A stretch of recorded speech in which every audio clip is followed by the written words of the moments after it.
live on YouTube for bringing summer camp to school with Chris Singer. And we have Claire here from our team at Joy Labs just to help with any technical issues, or if you have any questions and you want to ask them, or she's really good at also doing links for everybody. So hello and hi, Chris. I'm Colleen from Makey Makey and Joy Labs, and I have been seeing Chris do amazing things on social media the last couple of weeks, months, because you came to our workshop in May, and that sort of got me thinking about you a little more, and I've been seeing all the cool stuff you're doing, and I'm so happy to bring you here today. I'm going to go ahead and share this slideshow with everybody so they could see it, but I'm also going to try to get you spotlighted so that so they can see you and the slideshow. Sometimes I think it might work better in meeting, I don't know. But anyway, Chris, I had told Chris that he didn't have to share these specific slides, and he said, actually, these really helped me in my journey to learning about Makey Makey. So if any of you are new here to Makey Makey today, would you just let us know in chat if you're brand new? And if you have used it for a long time, you can tell us that too. All right, so if you haven't seen Makey Makey, I'm having trouble with my view. Here you go. If you haven't seen Makey Makey before, we call it the invention kit for the 21st century because we feel like it is something that you can just get started and make all kinds of interesting tech together with your students. You can make anything hands-on. And when I was talking to Chris about these slides, he said that these resources that we've helped to create really helped you feel better about inventing. I want you to talk about it, but I'm going to skip to, well, I'm going to leave the invention literacy part just so everyone knows. Invention literacy is a term that Jay came up when he wanted us to, hang on one second on that's for a second. He wanted everyone to think about how we should have invention literacy as a form of literacy. So looking at inventions, being able to read an invention and kind of discover what the parts are, and then think about how you could recreate that invention. So much like looking at a sentence and seeing the words in a sentence and how you might be able to rearrange those words to make new sentences and new stories.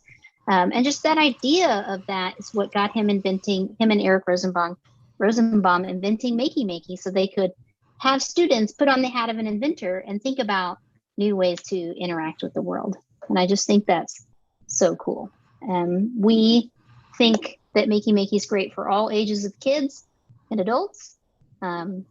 Kids age 8 to 88, that's what I like to say. And younger than 8 can probably still use a Makey Makey for a plug and play. But if you've never used one, it works like a keyboard. You plug it in and suddenly whatever your devices that you created, you press a banana to be your space key, or you can draw your up arrow and your down arrow, and you can use plants to control your computer. So I was going to let you talk, Chris, about, well, we missed the bio slide of who you are. I'm not even sure I made one, to be honest. It's okay. You didn't. Though. That's why, I think. That's probably why. Yeah. But I can introduce myself quick. Yeah, do that. I'm Chris Singer. I am in Albany, Oregon, which is about 25 miles south of Salem, the capital, and probably 76 miles, maybe something like that from Portland, maybe a little less. So it takes me like an hour and a half to go to Portland, but I don't go anywhere. Mostly home, and have been pretty much throughout most of the pandemic. Others, some little side trips, but I work for the Mid-Valley STEM CTE Hub, and we are a consortium of one of 13 STEM hubs in our state, and that's how STEM education has been directed via the Oregon State Department of Education through STEM Innovation Grant funding. And we have a funding process that we're just starting a new biennium here in Oregon. So we have a 2-year funding cycle. We're the newest hub. And so we've been playing a little bit of catch up because we started after 15 months of the biennium had started in the last one. So August of last year. And basically my job as the program coordinator is to, I work with teachers to try and get STEM tools into their hands so they can be doing more project-based learning in the classroom. And Makey Makey is probably the best tool I've found so far for reaching teachers, because the learning curve isn't as tough as maybe doing Arduinos and other things like that. The supplies are relatively inexpensive. We have purchased multiple teacher kits, educator kits that we loan out to the teachers in our region. And our hub works in Lynn and Benton counties, which are 2 big counties, but very rural, other than Corvallis and Albany. And Corvallis is the home to Oregon State University. And how many hubs did you say there are in Oregon? There's 13 hubs. Okay, so there's 13 hubs, and then you serve a specific area. And is everyone doing the same thing? Do you guys reach out to each other across the hubs, or? What's interesting about the hub network is we do some cross collaboration and things like that, but also we really try and address local needs. Our hub is the only one that has CTE in our name, which is Career and Technical Education, because we have a very vibrant manufacturing industry in our region. Cool. We have 2 of the largest airplane part manufacturers in the country based out of here that would do the titanium casting. And we also have a company called Oregon Freeze Dry, which if you've seen all those freeze dried snacks at like REI and stores like that, that's where they come from. Mm-hmm. And so we have a really large manufacturing base here. Cool. So that's why we have CTE in our name. The challenge in our region, like a lot of regions, is getting kids interested in those careers. So a lot of our work is based around career-connected learning. And that's really what every hub does, some aspect of that. We have one of the initiatives that I'm focused on here is early education, early childhood education. So when Colleen says 8 to 88, I'm actually going to be teaching teachers how to use Makey Makey with pre-K and kindergarten. And I know they can do it. Yeah. And they can. They can do it. They totally can do it.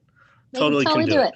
So let's talk about how you got started with Makey Makey and how you use these resources and then came to our workshop, because you're offering training for teachers too. And so I wanted to make sure we spotlight that you will be offering training for teachers, and that you are a Makey Makey certified teacher, because you went to our first certification workshop that we have. We have another one coming up in September that's already full, but we'll have more. But I wanted to just talk to you because I remember that you and I were talking just the other day, and especially I just saw that a lot of people in chat said they're brand new. So I wanted to talk a little about how we were talking about focusing on physical devices and kind of gaining creative confidence. So walk us through a little your journey of like what you first did when you got a Makey Makey and where you went with that. Yeah, for sure. Thanks, Colleen. Sure. Yeah, I went on the physical end of it. I plugged in the device. I did exactly what they show on the website. I hooked up apples and bananas to it and started playing the bongo drums. That's one of the first apps I remember ever seeing. And in the slides, and you can have a copy of these slides for sure, and you can find some of the things we've linked in there.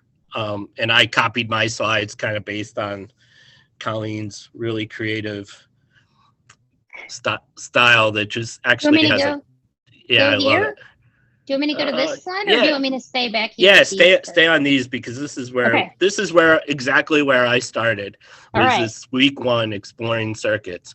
Great. And I went through myself and did it. And I thought I was competent enough that I could hold a class for, and we partnered with our Parks and Rec here, and I did a virtual Makey Makey class where it was probably one of the most stressful things I've ever done in this work.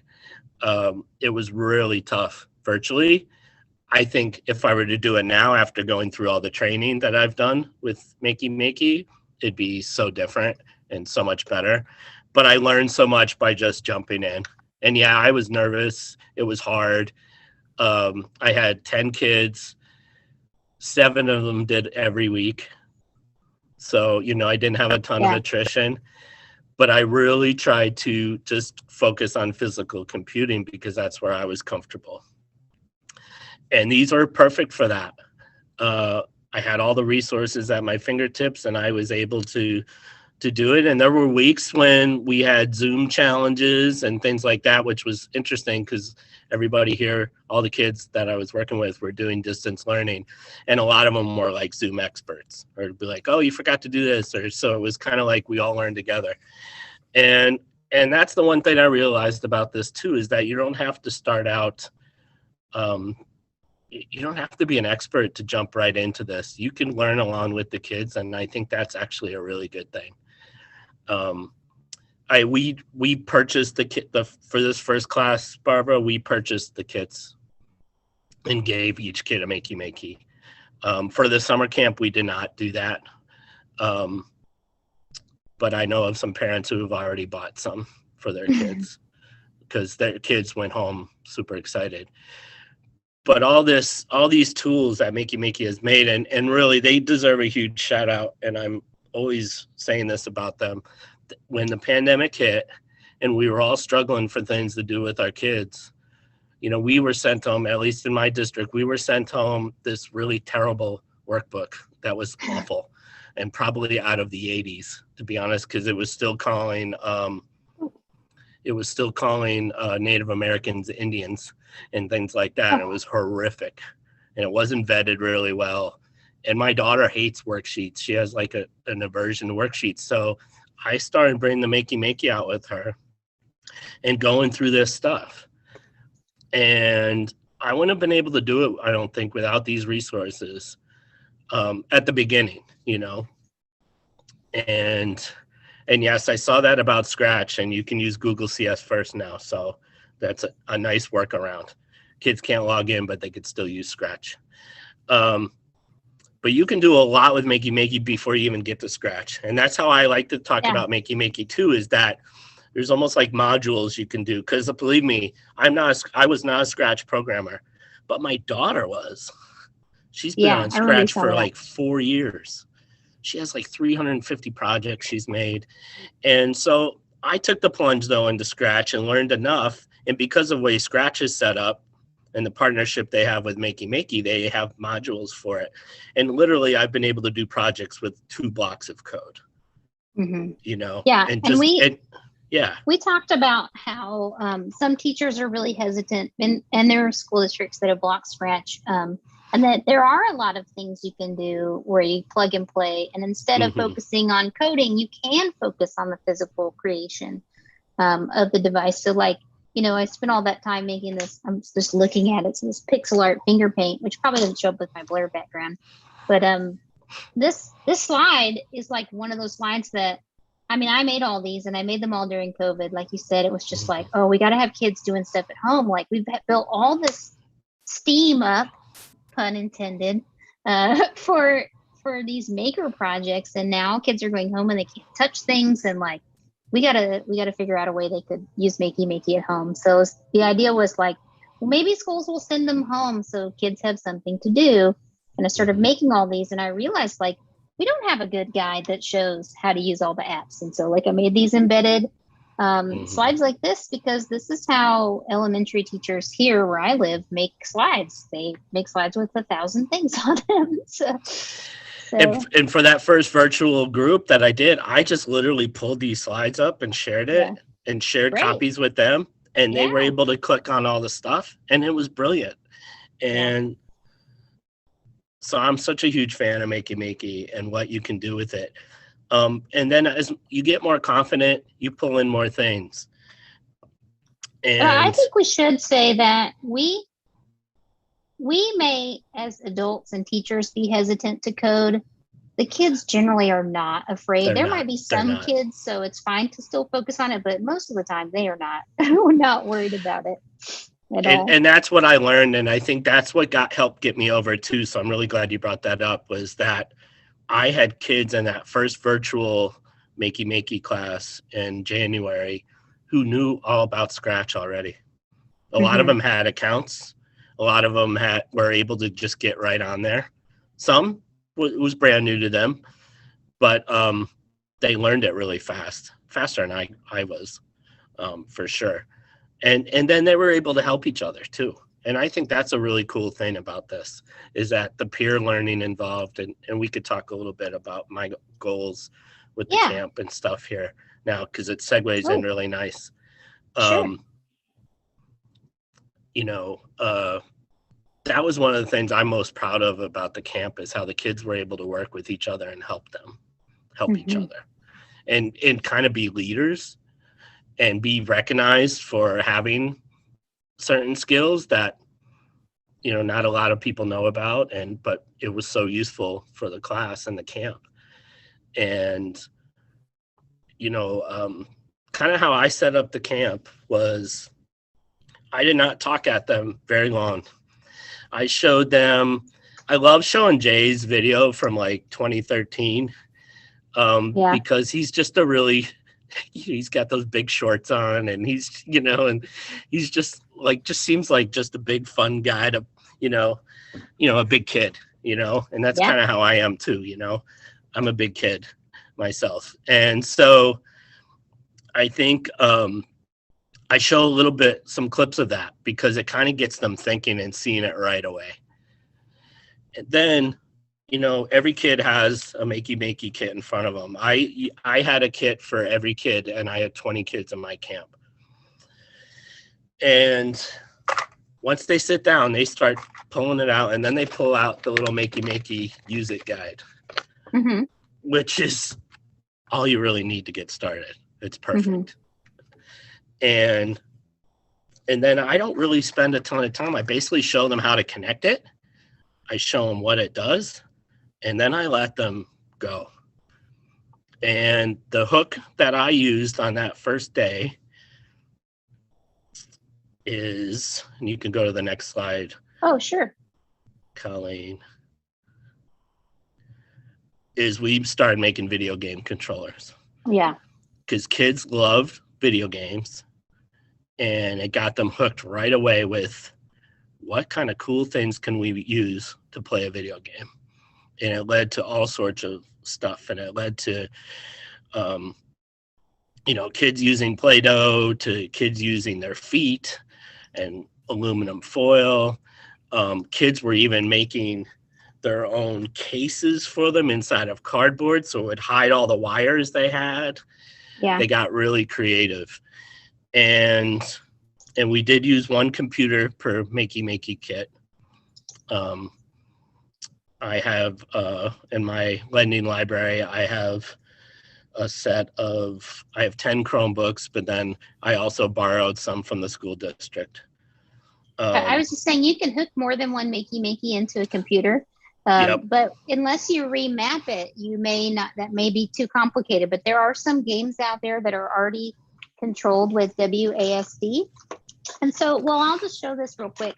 Oh, I can't because of my blur, I bet. Can you see anything? Probably no one can see it because I'm not spotlighted. I took myself off. But just because we had some people that were brand new, Makey Makey showing up. So I can plug anything into this and control. Yes, you can control it. Yes, you can do it on the iPad if someone was asking, but you need an adapter. I don't think my controller wanted to show up. So I have conductive tape, and then I have a ball that rolls around. And as the ball rolls, it has earth on the bottom of this cup. And then this is like, let's say this is my right arrow. So I'm rolling to play up, down, left, and right.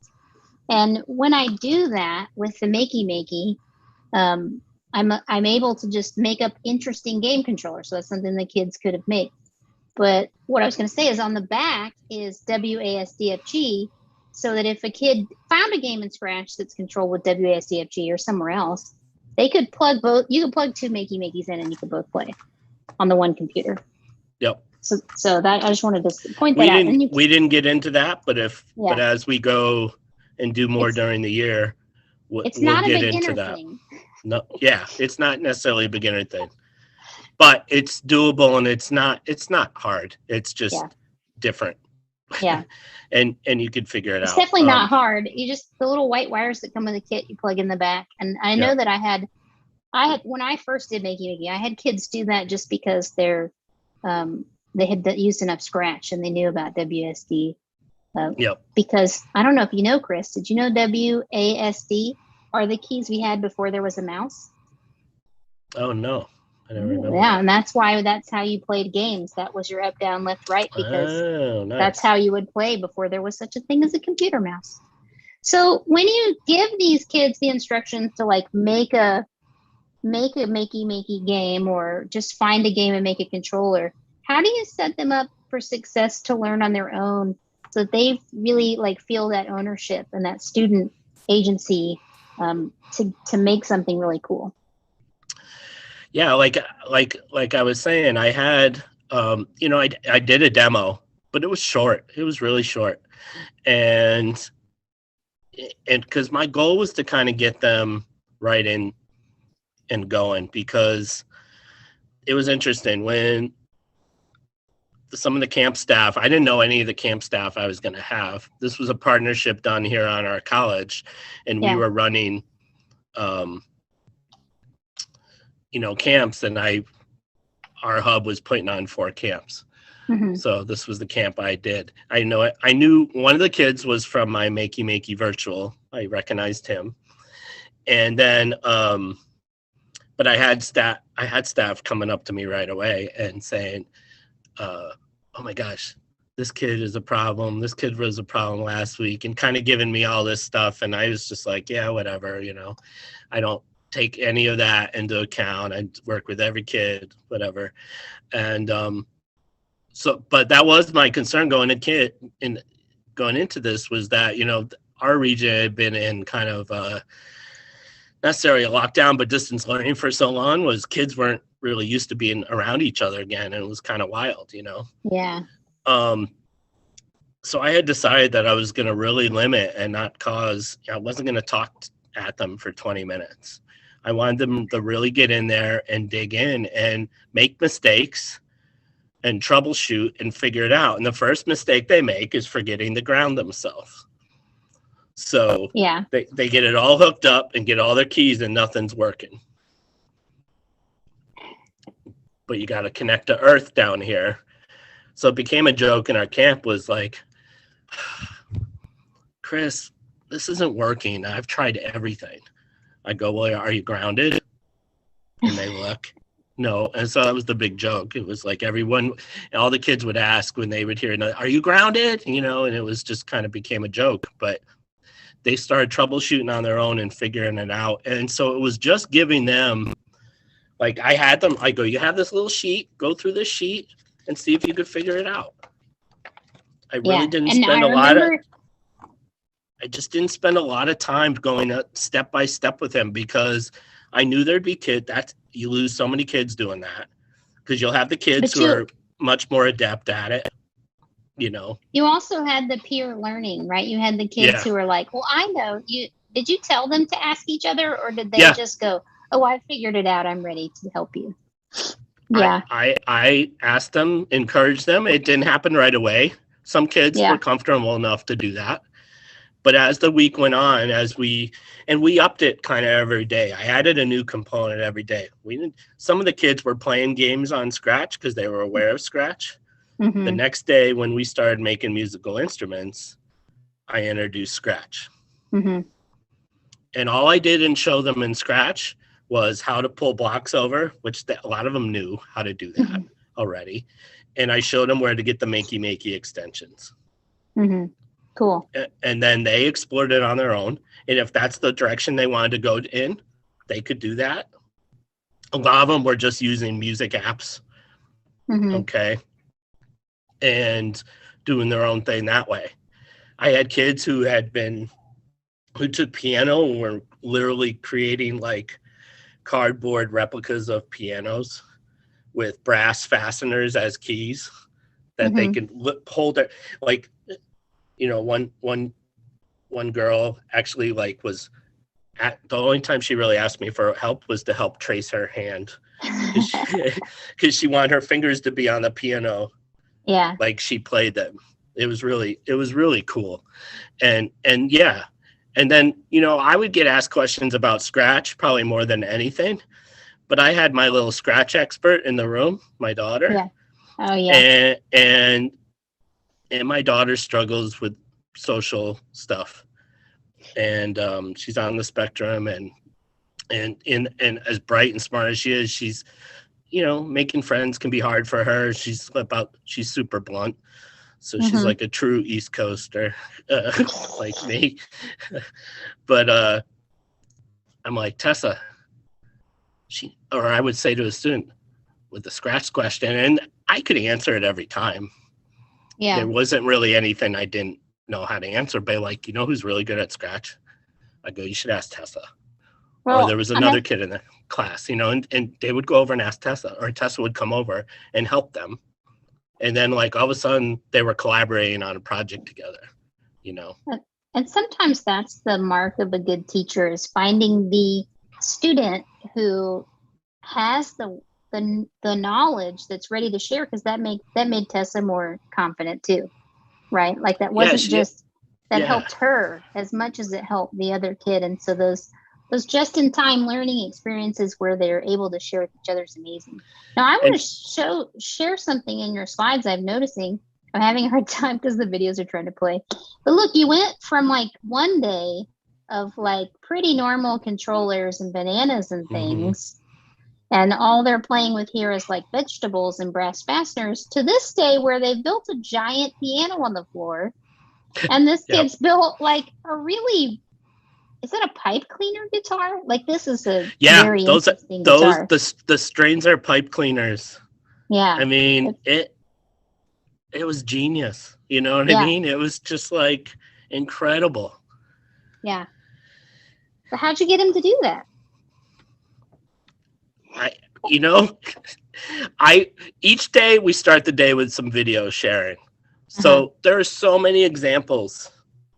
Or I would break up, in an hour, they would get a snack or something like that, or snack was brought in, or they'd do a bathroom break, and kind of get everybody on track. I'd be like, hey, I got another video to show you, and it'd be 2-3 minutes. And I started showing on the first day some videos to prep them for thinking about music instruments. And so I showed them the video that has the guy from Coachella that was playing J-Views. And they were just like, what? Or the plants, touching the plants, and it was making the, and that just got them thinking, Our camp was 3 hours each day for 4 days. So 3 hours on Makey Makey each day, or did they do other stuff? Okay. This is what they did with me. Cool. They could stay in the afternoon and take something else, but I was only doing the Makey Makeys in the morning. And so you taught them the sampler app too. If people haven't seen it, I'm going to click over to it. The sampler app's the best. Can you guys see the sampler? I need someone to say yes. Oh, Frank said yes. Okay, Frank good. Said yes. Also, I just noticed, because someone asked if there's Makey Makey support staff if they have questions when their experiments go wrong, you can always email us at support@joylabs.com. And actually, the best thing about the turnaround time is that as a teacher, I can almost guarantee that you'll figure out your problem by the time we answer you. So I just wanted to be funny and say that. I don't know if I shared sound with everyone, so let me fix that. So this is the new sampler. In fact, I can play it if all my hookups are here. Let me play it with my tilting thingy-mabobber. Well, actually, I don't know that it plays great with the tilter, but I'll try. Let's see.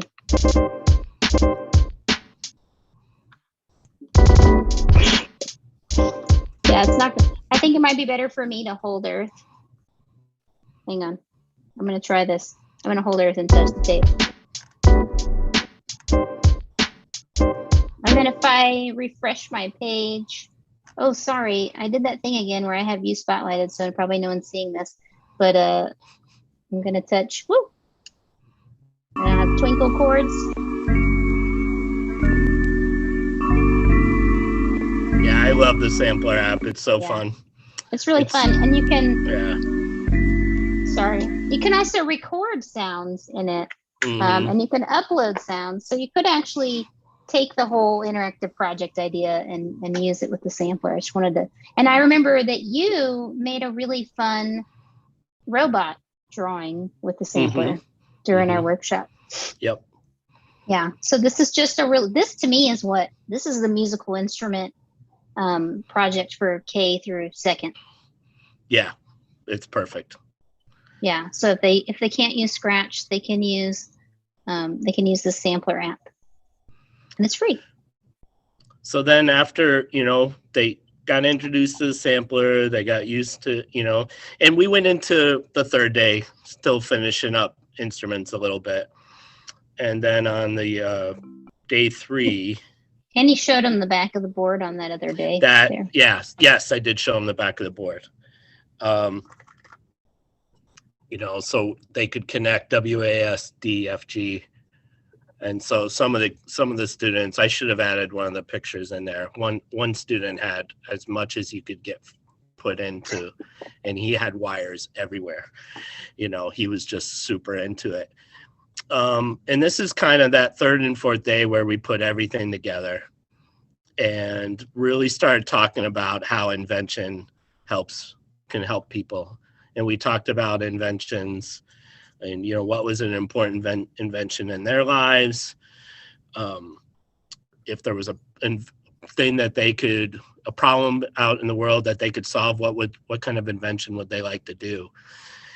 And we really started talking about people we know and accessibility.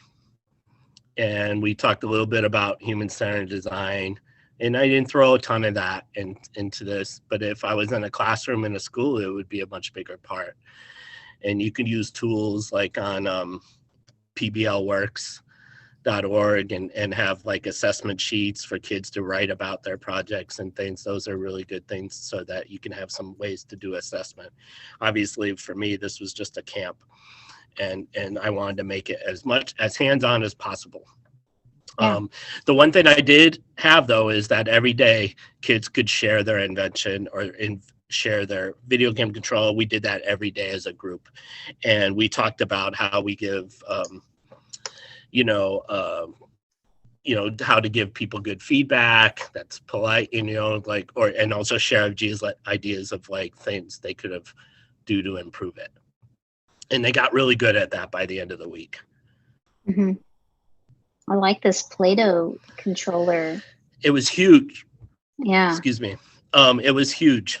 And she did a really great job. And that was after watching the video with Tom. Mm-hmm. That Tom talks about taking the kids into a special needs classroom, taking his high school kids, and they worked with those kids. And that was a video, I looked at it beforehand because it's a lot of Tom talking, and I wanted to get to, and I love listening to Tom. Tom's a great teacher and educator. But I wanted to get it where you could see them doing stuff with the kids, and seeing the boy with cerebral palsy using his elbows to touch a controller and be able to play a game. That really hit with the kids in my camp. Mm-hmm. They really was like, oh yeah, wow. I got them thinking it kind of, building that empathy a little bit. So they all worked on accessibility projects too. And this is my daughter on the bottom right, that's Tessa, and Tessa knows a student who is nonverbal that she went to school with, and so she wanted to create something to help communicate with that person. Very cool. And it was just super fun, and really proud of all the kids who really started thinking about how they can use invention to help other people. Yeah. this and there. So we're putting some links in the chat. The assistive tech resources I put in there, and that's an image where a teacher and students built a Minecraft controller for a child who could only use their foot. So they were able to make that controller with Makey Makey, and this is the final one they made. They had done a prototype that was not as fancy as that one. And then Claire found the blog post about Jason. Jason Hubbard was, he was in the Project Invent, and Project Invent is actually pretty similar to this idea, and it uses other microcontrollers outside of Makey Makey. You can use Makey Makey, but it uses other ones too. But that's a great webinar to kind of go further into this. So now all of this was like camp stuff. Now, how are we going to take all of this greatness to school? Yeah, and that's the key, right? And one of the realizations I've had, because I'm not in the classroom, and I empathize with teachers, especially over the last year. None of you get enough credit. None of you, aren't valued like you should be. And trying to add something new and something different is tough. But the cool thing about Makey Makey is you're really not adding anything. You're adding a tool maybe, but you're already, it doesn't mean you change what you do in your classroom already. You have plans and things you do already. It's just adding this as a component to really make the students' learning more interactive. Making posters, language arts. I'm an ex English teacher.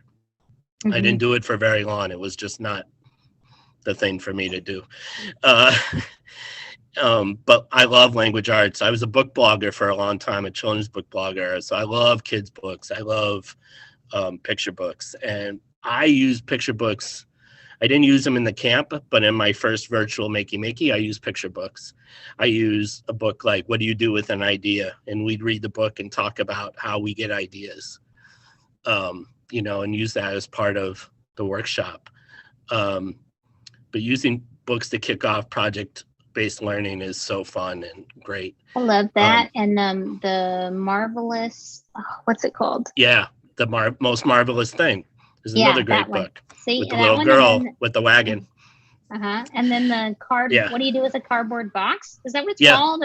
Or what do you do with the box? Yeah, that's a great book. Those are great little books.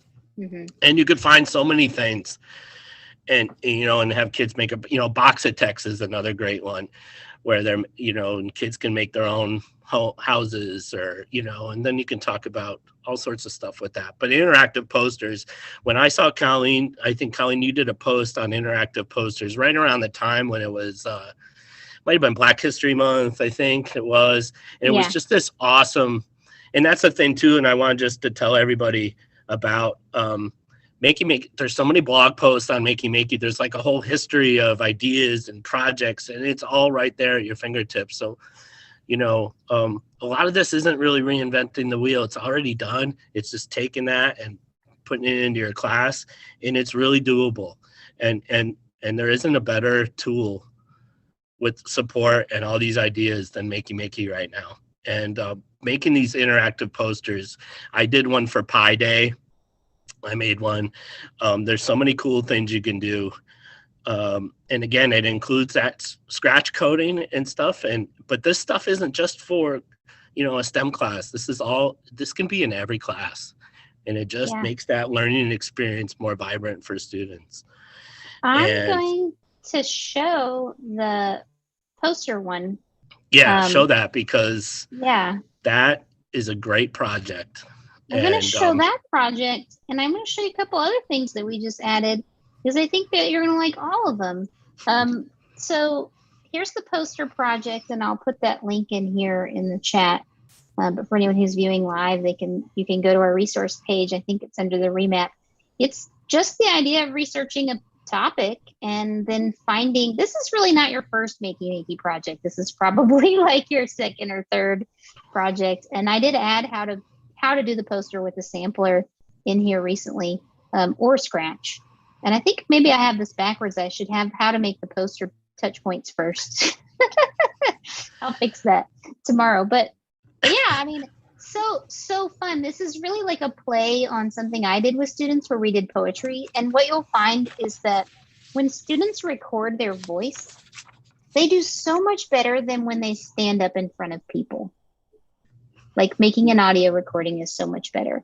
And then you were talking about doing this with older kids and younger kids. Yeah. One of the excited, and I don't really have a school to work out of, so I'm trying to figure out how to get this to work.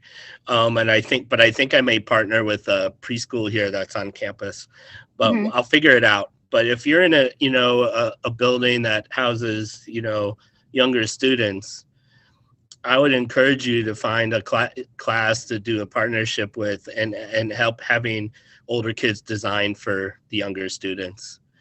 It could have such a great impact.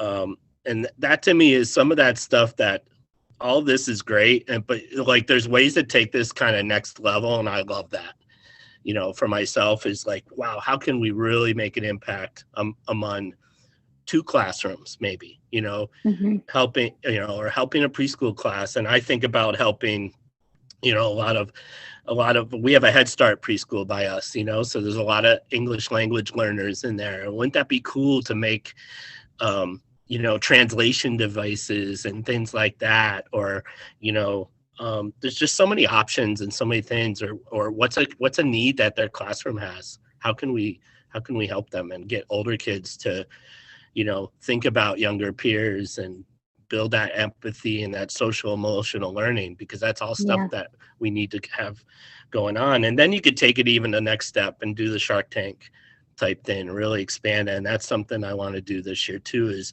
add in a budget. When I had this, I should have took a picture of it. I never got a chance to, but I had this big, 10-foot round table just stacked with supplies, and it was a mess by the end of the week.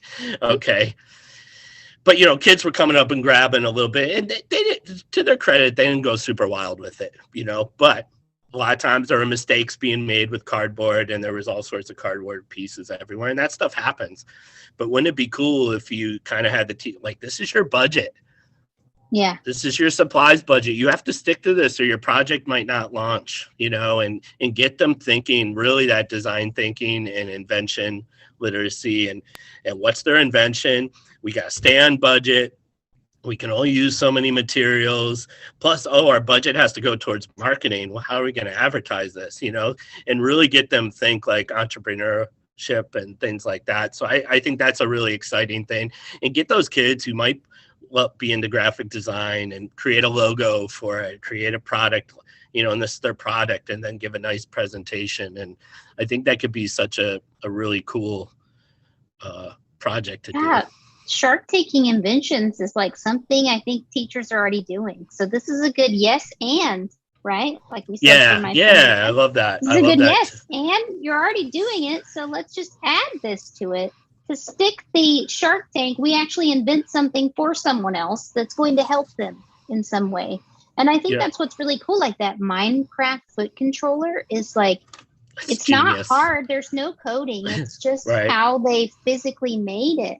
And so I think focusing on the physical device first before you get into coding, and just really having kids play with their hands and actually build something physical is important, because we all know our kids are stuck on these devices. They're into this land. Well, we need to kind of get them in the physical land. So I think that's really cool. And the idea for budgets, I know I've heard a lot of makerspace teachers talk about, like, I'm going to give you this amount of budget and these things cost this amount of, money.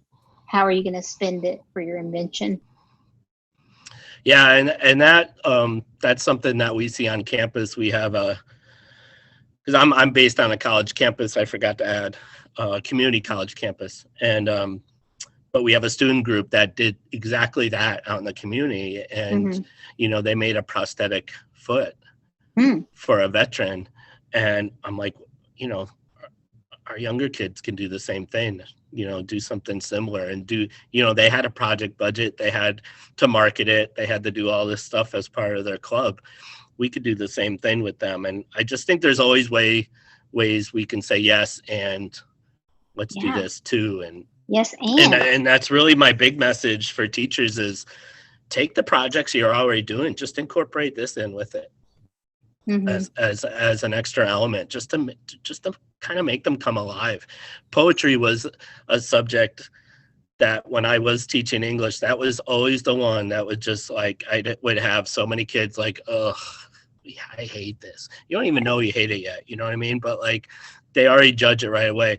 Well, how about me to make poetry really fun? Like I made a silly love poem generator with just a drawing, and I put in I put them into the app, and it would say these silly things when you press different parts of my drawing, just silly stuff, winter is coming and all that, whatever. I was just pulling in all sorts of nonsense. But, you're teaching them poetry. You could teaching them about simile, all the things you have to teach with the standards, similes, metaphors, and all that. Well, you can do it in a fun way that gets them being creative too, and kind of that block of like, oh, I can't write a poem. I can't do this, Yeah.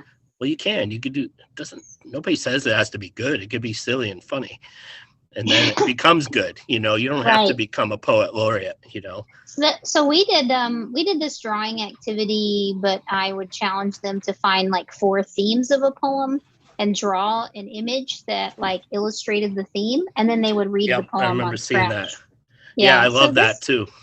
This is a very generic guide on just like an interactive drawing. So there's your famous robot. I redid the robot for you. If you didn't know, Makey Makey works with anything that's conductive. And one thing that's conductive that's really cool is pencil lead. So you could actually have kids write words, and you could have them record the word. You could have them record the word hello in French and Spanish and all different languages. And then you could touch the word hello and it would say bonjour. Right? You could have it do any language. In fact, in Scratch, there's even a translation tool for you. So you could randomize it. And I think that's really cool. I did this one backwards too. For those back to school activities where, you could just ask, hey, write an essay and tell us about yourself. Or you can, pick one word that describes you and write it on a poster. Yeah. Use the graphite, connect the Makey Makey to it, and then maybe it plays maybe when you click on one, it plays your favorite song. Maybe the other one, you say your favorite movie, and you could do all sorts of things. Make it interactive, make it fun, make it not the same old back to school activity. I saw I retweeted earlier someone who's doing interactive posters, but they were who I am posters, with a 5th grade class. Like, what a great way to do that and use the Makey Makey and actually make it really fun for them and interactive. And they're, they can, and Colleen's right, when they hear their voice on the recording doing that, they love that. They don't read boring. They suddenly, kids who never understood tone are using tone and using like vocal inflections and doing things you always wanted them to do. The blackout poetry is so fun.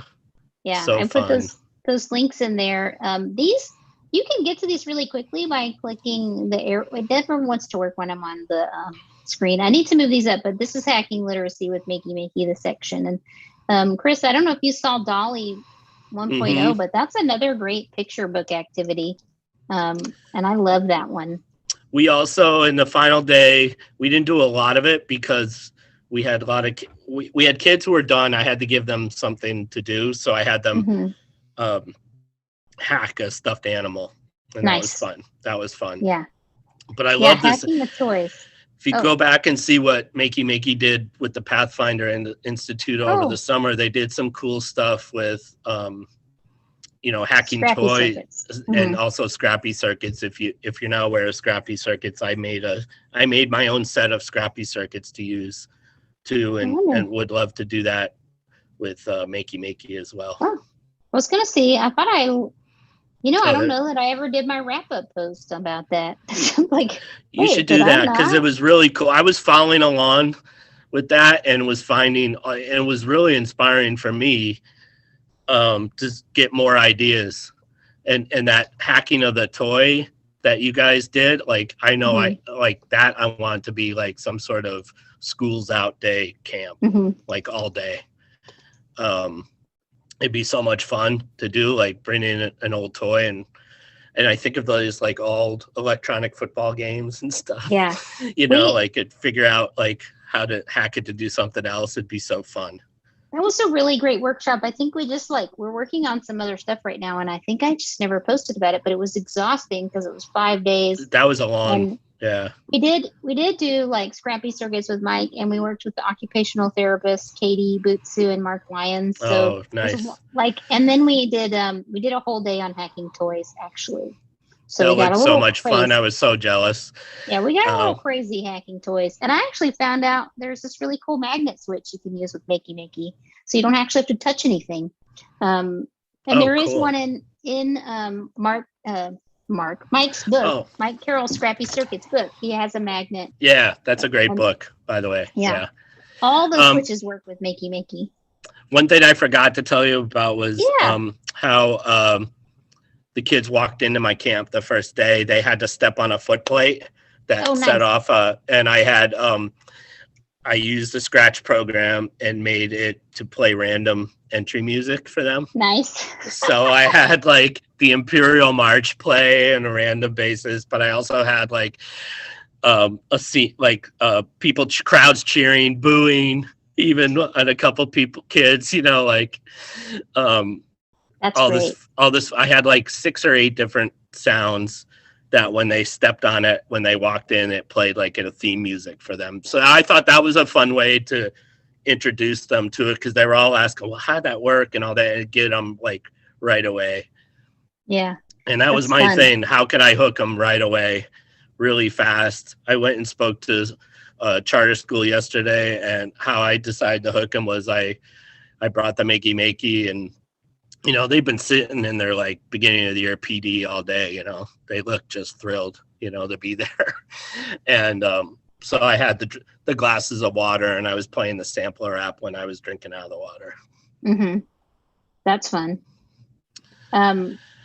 I was going to share. I'm going to find a link for Kay. There is a high five project. I think that Tom put it on Instructables. So I'm going to find It's you that really link good. that it does show you those different ways to do sounds. Actually, that's okay. And we're running out of time. So I haven't written up my stuff either from the camp, my camp, but I can. Okay, I see. I can write a how-to for how I forget where I saw it. Well, I know Tom's But Instructable. Tom's will be good. It has that because that's how he does it. So he has a high five thing that's like, give me a high five.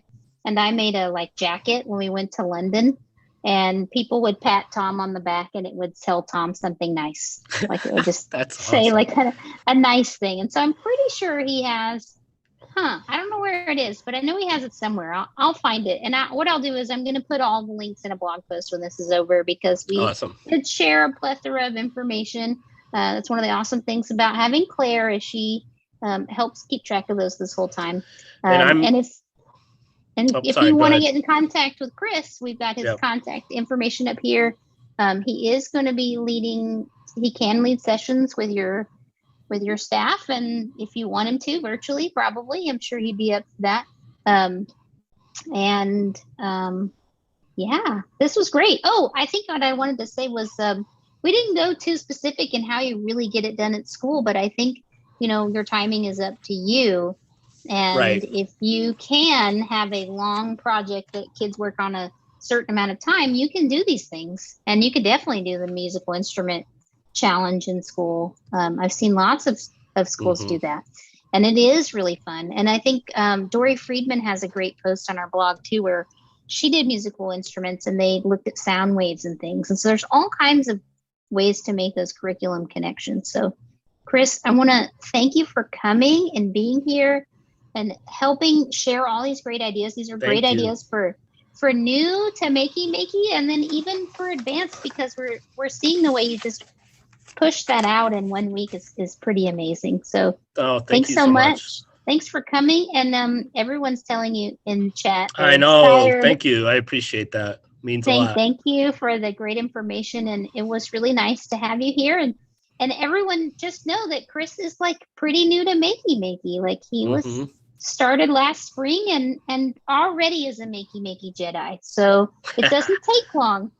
No, you can do it. You can do it, and it's honestly not a huge learning curve. It really is. All the tools are there. It's just adding, a little bit to your own toolkit. There's just, again, I say it all the time, but Colleen and that crew there is just amazing. All these resources are right there.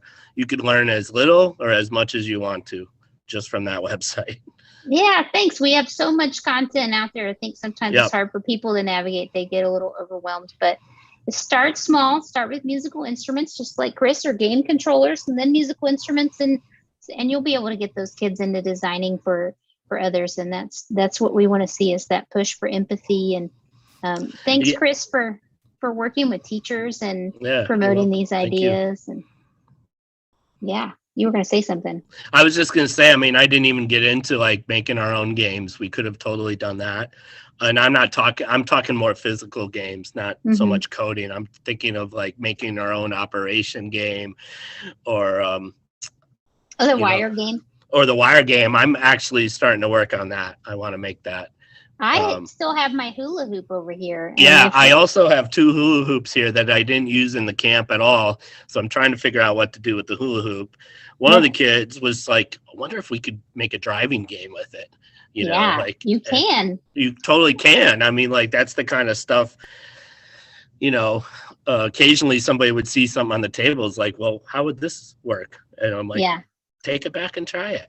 Yeah, and that's really, earlier today in our Facebook group, Eric Rosenbaum told everyone they should have really weird things in that invention pile, things like hula hoops and toys from the Dollar Tree, because no one's going to make a hat controller until you put a hat on the table.